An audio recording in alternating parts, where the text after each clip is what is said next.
O que a gente está pensando, né, o que a gente estava querendo falar aqui, obviamente, para vocês, quando a gente está num evento como esse da Febraban, ninguém melhor para falar com a gente do que a IBM.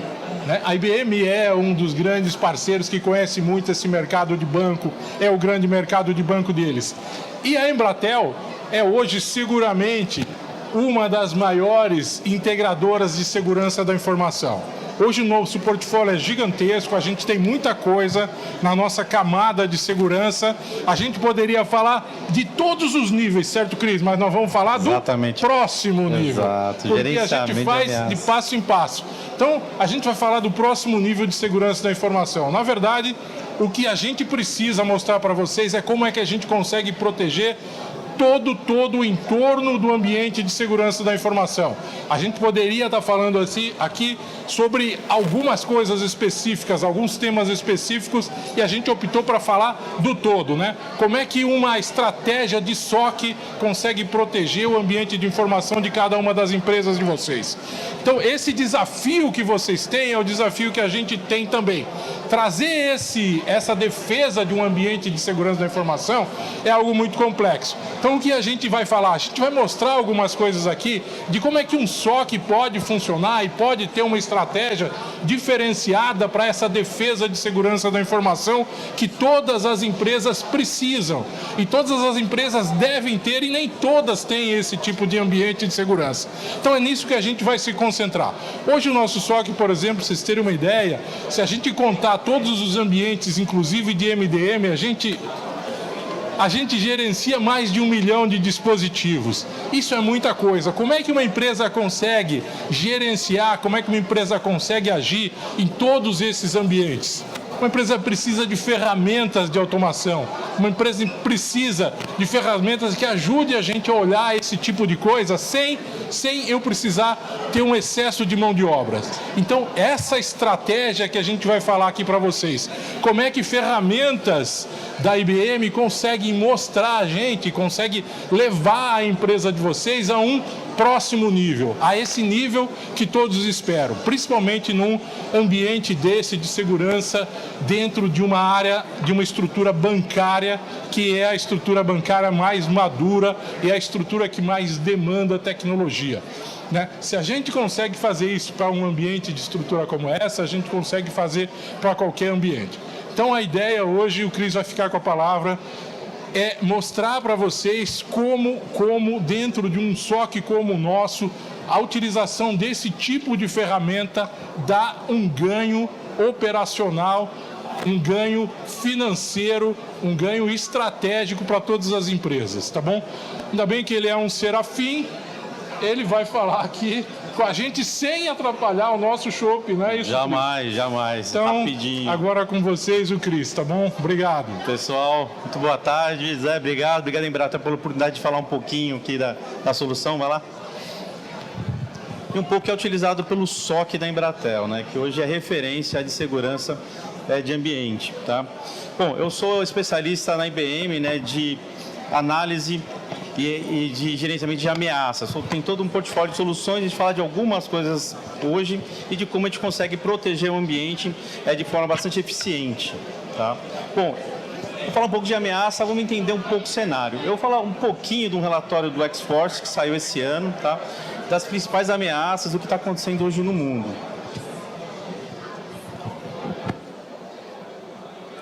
O relatório, né, ele tem que ter disponível na íntegra, aqui eu vou falar só alguns pontos bem simples, bem rapidinho, tá? Mas que quem tiver interesse no relatório completo, pode entrar em contato que eu envio o relatório sem problema algum, tá?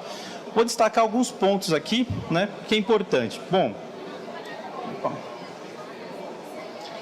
tipo de ataque mais comum, qual é o impacto hoje gerado nas instituições? 27% dos ataques envolvem extorsão, né? Então, isso significa que a gente está falando de muito dinheiro, né? Tem um propósito de atacar, não é só a imagem, mas obter algum tipo de retorno financeiro da instituição. Segundo ponto, 41% dos ataques começam por um phishing, né? Mesmo as empresas fazendo campanhas, investindo, educando, ainda é um principal vetor de ataque, a forma que o atacante entra dentro das empresas. 41% através de phishing. E o segundo ataque aqui embaixo, 17% desse tipo de ataque envolve ransomware, né? São alguns números que a gente vai falar um pouquinho mais na frente, como que a gente consegue proteger e qual impacto está sendo gerado hoje em toda a estrutura. Bom, um ponto fundamental nessa mudança do modelo de ataque está aqui. 94% de redução do tempo de ataque, né? Significava o quê? Um ataque demorava em torno, um ataque de ransomware, 3 meses, mais de 2 meses para se efetivar, né? Então, se você pensar, aparentemente eu tinha muito tempo para identificar, para diagnosticar, para ter uma ação. Hoje a gente está falando de 4 dias. 4 dias desde o início do ataque, dele entrar dentro da empresa e começar a propagar e gerar um impacto. E 19 variantes ano após ano, né? Significa que as soluções de tecnologia precisam acompanhar essa evolução e essa mudança de comportamento. Aqui é número mundo, vamos falar de América Latina, o que afeta a gente diretamente, tá? Bom, o Brasil, obviamente, é o país mais atacado. Praticamente 2/3 do todo o ataque da América Latina é Brasil. Obviamente é um país muito maior, economia muito mais sólida, né? Ele é um alvo constante dos atacantes. 24% de todo o ataque foi direcionado ao setor financeiro, né? É um alvo efetivo desse tipo de ataque. Um outro ponto importante, que o ransomware, quando a gente viu no mundo, se refere a 17% de total de ataque, na América Latina são 32%. É um número extremamente desproporcional ao que acontece no mundo. Significa que a gente ainda está muito exposto a esse tipo de ataque.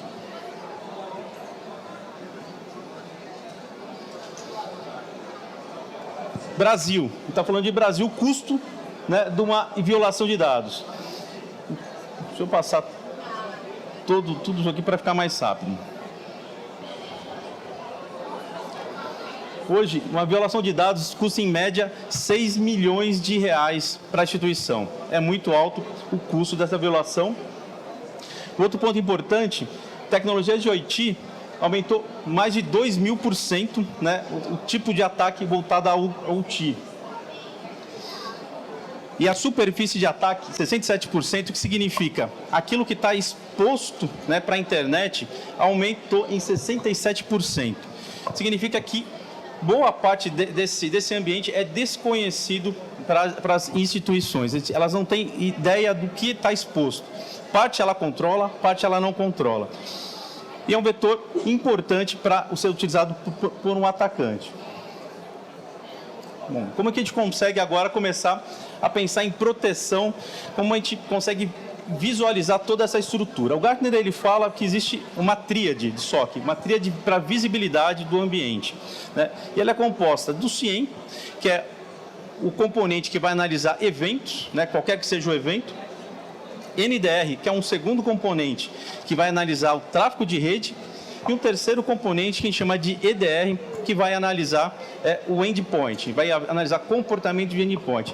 Esses 3 componentes, eles são eficientes desde que nós tenhamos inteligência artificial associado. Falando de CIEM, está falando de análise de comportamento de usuário, NDR, análise de comportamento de rede, e do próprio EDR, análise de comportamento das máquinas.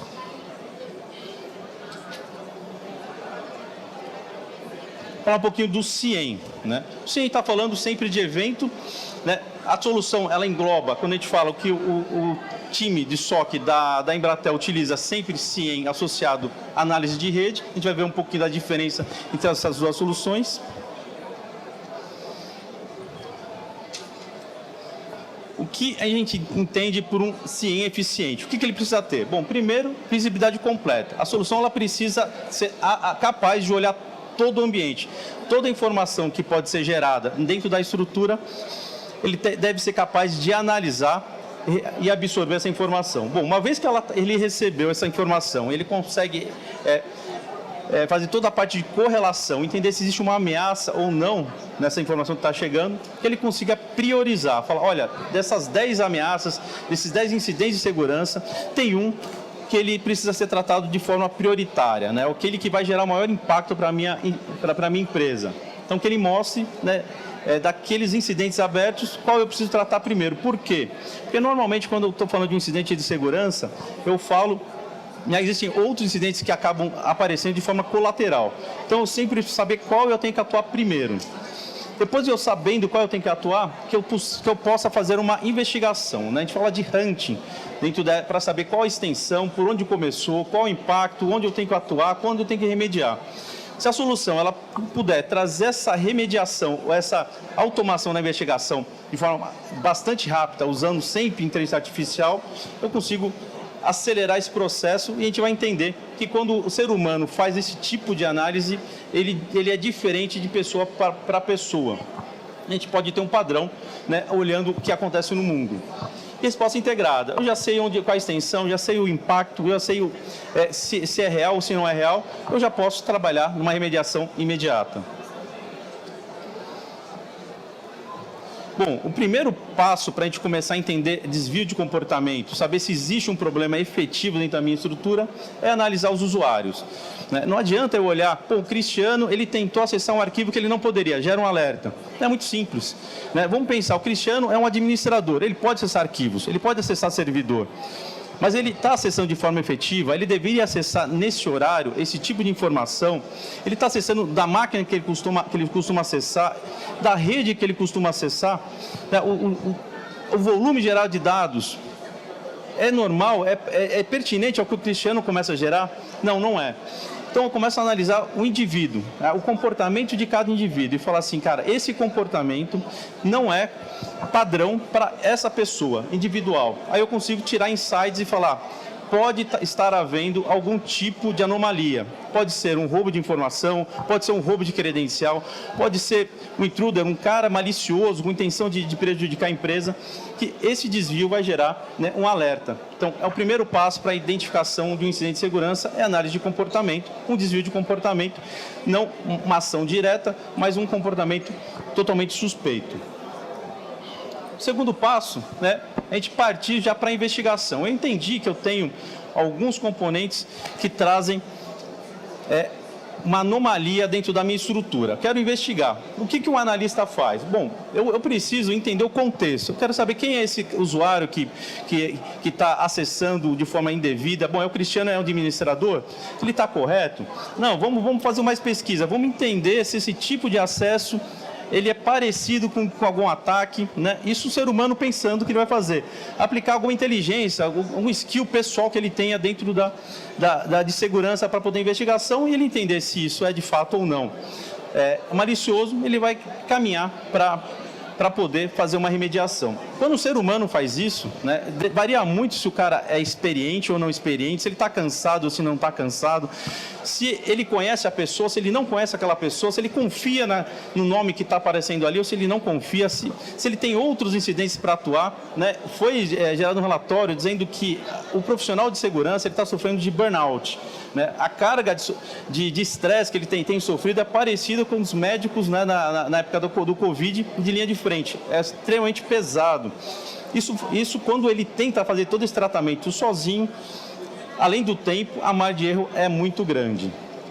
Como que a gente começa a trabalhar com isso? Né? Utilizando inteligência artificial também para ajudá-lo nessa análise. Mas a gente já está falando de inteligência cognitiva, né? Que ela tem que simular, né, o que um ser humano faria, né? Qual a aplicabilidade daquela ação olhando para um ser humano, como que ele aprende, como que ele separa aquilo que pode ser um falso positivo de um positivo, onde ele vai consultar dentro do mercado, base de mercado, base de ataque, para poder fazer essa análise.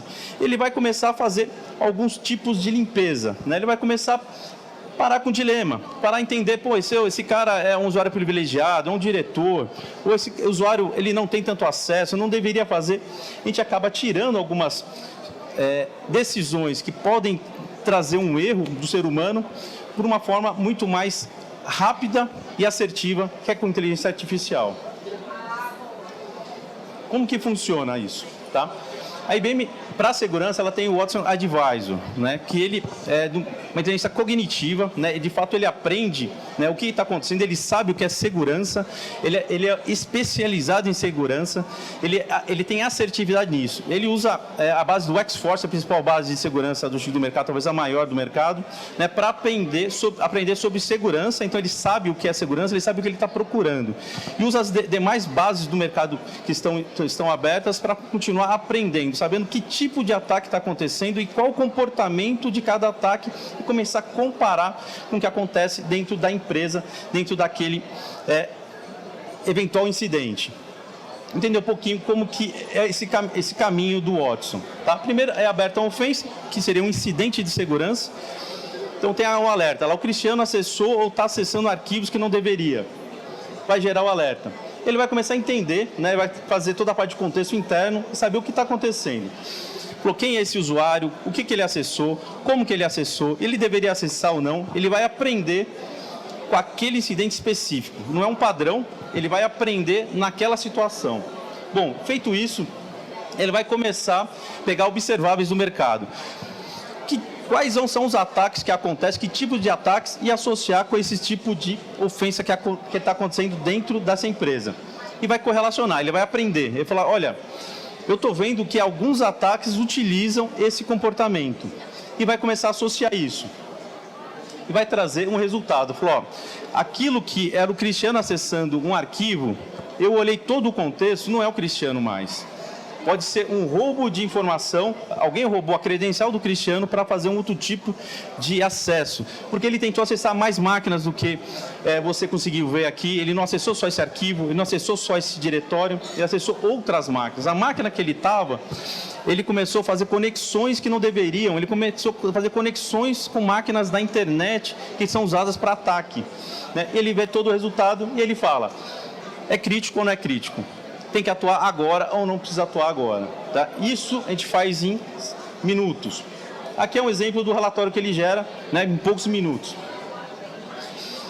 A partir no ponto inicial, com essa máquina que é o principal vetor, ele faz uma pesquisa inicial, ele começa a comparar com táticas do mercado e técnicas e faz toda uma leitura do que aconteceu. Ele vê toda a comunicação que ela fez dentro da empresa e se aquilo se propagou, aquele ataque se propagou para outras máquinas.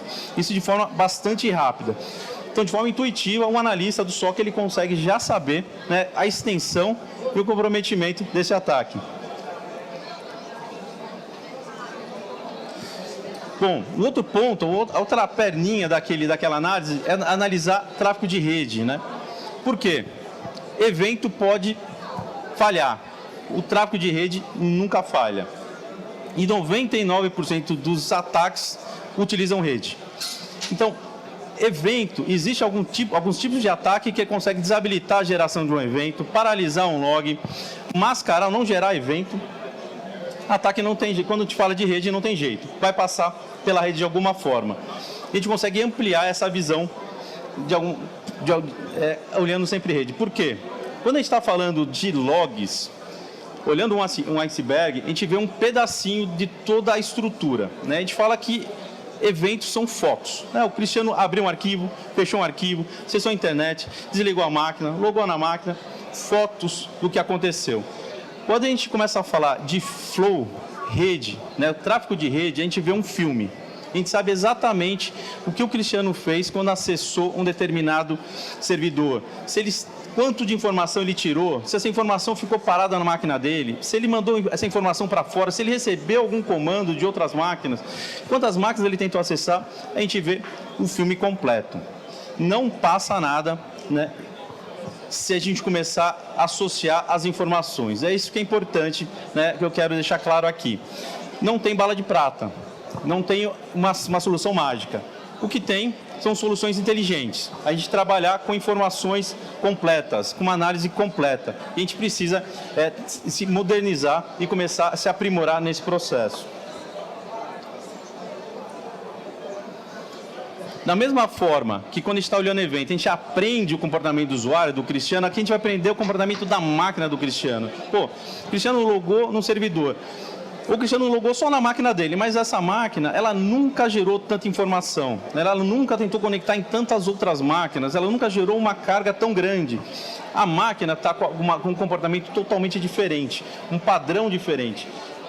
Individualmente, não é algo que possa gerar um incidente, mas o conjunto, o desvio de comportamento gera. E é isso que a gente consegue analisar. Quando a gente começa a cruzar toda essa informação que está sendo gerada, toda essa informação que está sendo trabalhada com análise de comportamento, com o que a gente chama algoritmos de machine learning, de aprendizado de máquina, ele começa a aprender isso e começa a alertar. Fala, olha, ele começa a pontuar, ele vai dando pontos para cada ação maliciosa ou para cada desvio de comportamento. Até que chega um ponto ele fala, ó, precisa ser tratado, precisa ser tomada uma ação. Isso a gente consegue fazer, muitas vezes, de forma automatizada, utilizando o SOAR. Né? As ferramentas são totalmente integradas. Uma vez que eu entendi que eu tenho um alerta, eu tenho algo para ser trabalhado, o SOAR entra em ação.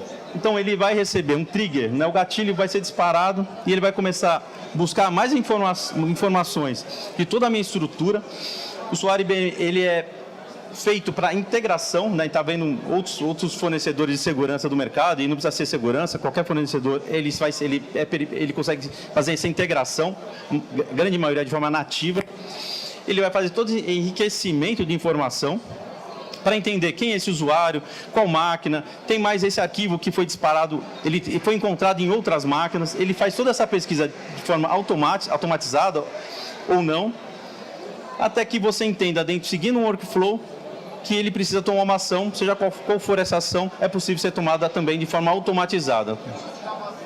Essa ação ele já recomenda?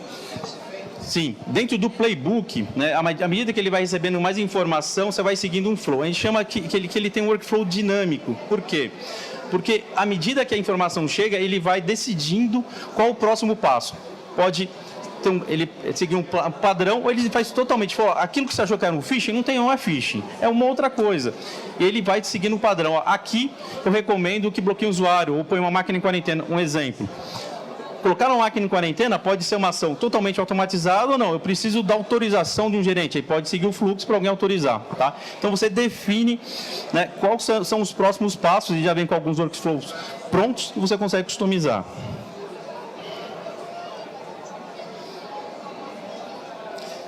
Aqui é um conjunto de ferramentas que ele permite tanto a parte de integração quanto a construção desses workflows, dessa integração e tomada de decisão. A gente chama de workflows complexos, porque ele não segue passo a passo de forma simples, mas ele pergunta quais seriam os próximos passos, quais informações eu preciso obter para a tomada de decisão. Então você consegue criar toda uma estrutura bastante complexa no sentido de inteligente, para tomar uma decisão. Passa aqui.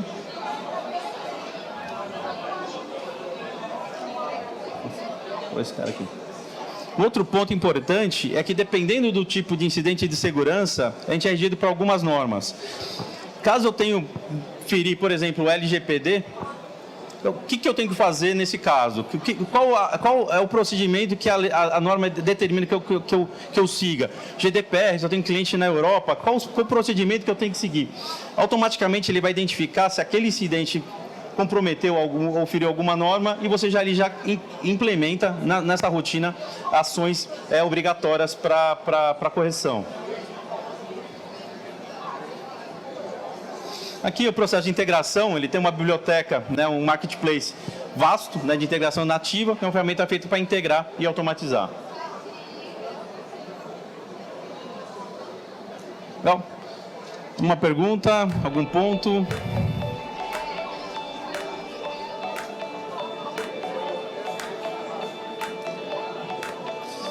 Tudo bem? Fechou? Obrigado, pessoal.